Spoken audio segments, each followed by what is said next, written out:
ഇനിയിപ്പം ഇങ്ങനെ ഒരു തെരഞ്ഞെടുപ്പിന്റെ സമയം എത്തിയപ്പോൾ, അതായത് ശ്വേതയെ പോലെ ഒരാൾ, ഒരു ലേഡി വരുന്നു എന്ന് പറയുമ്പോഴേക്കും കേസുകൾ വരുന്നു, പല പഴയ കാര്യങ്ങൾ എടുത്തിടുന്നു.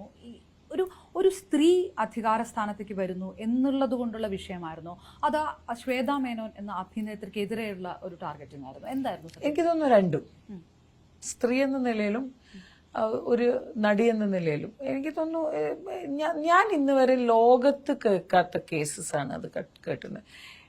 എനിക്ക് it's like waste of money, you know. എനിക്ക് ഞാൻ ഫൈറ്റ് ചെയ്തേ പറ്റൂ. I will fight. എന്റെ സെൽഫ് റെസ്പെക്ടിന് വേണ്ടി, സ്ത്രീ എന്ന നിലയിൽ വേണ്ടി. ആൻഡ് നമ്മളുടെ ഇൻഡസ്ട്രീന്, നമ്മുടെ ഗവൺമെന്റ് ബോഡി, സെൻസർ ബോർഡിനെ വരയ്ക്കും ഒരു ചോദ്യം ചിഹ്നം കൊടുത്ത പോലെ, ലൈക്ക് യുനോ അവരെന്താ ചെയ്ത് എന്നുള്ള ഒരുപാട് അൺഫിനിഷ്ഡ് സ്റ്റേറ്റ്മെന്റ്സ് ഓർ ക്വസ്റ്റ്യൻ മാർക്കാണ് ആള് വിട്ടുണ്ട്.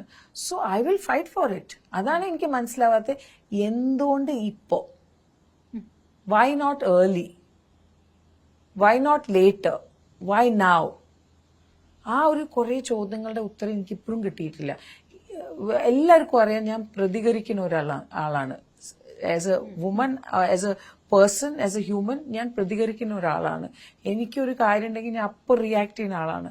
സോ എന്തുകൊണ്ട് ഈ സമയത്തോ അല്ലാതെ ഏത് സമയത്തും ഇങ്ങനത്തെ ഒരു ബാലിശമായ കാര്യങ്ങൾ പറഞ്ഞിട്ട് ഒരു കേസ് കൊടുക്കുക എന്ന് പറഞ്ഞാൽ, I hope he's alone or he has a team.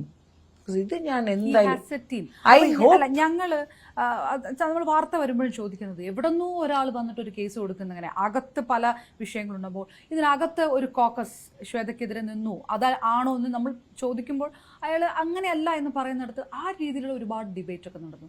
അകത്ത് നിന്ന് വന്നതാണോ, മറ്റാരുടെയെങ്കിലും ഒരു അല്ല? അപർണ, എനിക്ക് ഈ ചോദ്യത്തിന്റെ ഉത്തരം അപർണ ചോദിക്കുന്ന പോലെ തന്നെയാണ് എനിക്കും. ഇത് അതർവൈസ് മൂപ്പർക്ക് അറിയാം, കേസ് എന്ന് പറഞ്ഞാൽ ചെറിയ നിസ്സാരമായ ചില്ലറ പൈസയൊന്നുമല്ല.